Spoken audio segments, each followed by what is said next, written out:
Hi everyone, ఈరోజు మన recipe వచ్చేసి ఎగ్ నూడిల్స్. ముందుగా నూడిల్స్ బాయిల్ చేసి పక్కన పెట్టుకోవాలి. నూడిల్స్లో కొంచెం ఆయిల్ యాడ్ చేశాను బాయిల్ చేసేటప్పుడు. ఇప్పుడు ఒక ప్యాన్ తీసుకొని అందులో కొద్దిగా ఆయిల్ వేసి ఎగ్ స్క్రాంబుల్ రెడీ చేసి పెట్టుకోవాలి.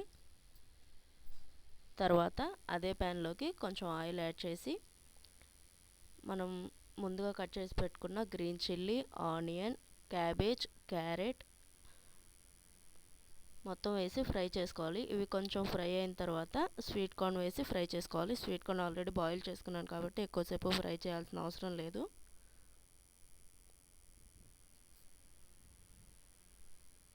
వెజ్జెస్ బాయిల్ అయిన తర్వాత మనం ముందుగా బాయిల్ చేసి పెట్టుకున్న నూడిల్స్ యాడ్ చేసుకోవాలి. ఇప్పుడు నూడిల్స్కి సరిపడా సాల్ట్, కారం, green chilli sauce, soya sauce, టమాటా సాస్, కొద్దిగా వెనిగర్, మ్యాగీ మసాలా, ధనియాల పొడి, ముందుగా స్క్రాంబుల్ చేసి పెట్టుకున్న ఎగ్ వేసి 5 to 6 minutes హై ఫ్లేమ్లో ఫ్రై చేసుకోవాలి.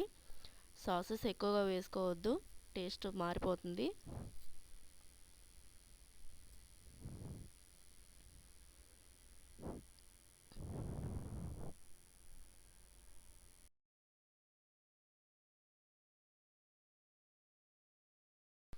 ఇలా ఈజీగా మనం ఇంట్లోనే ఎగ్ నూడిల్స్ ప్రిపేర్ చేసుకోవచ్చు. థ్యాంక్స్.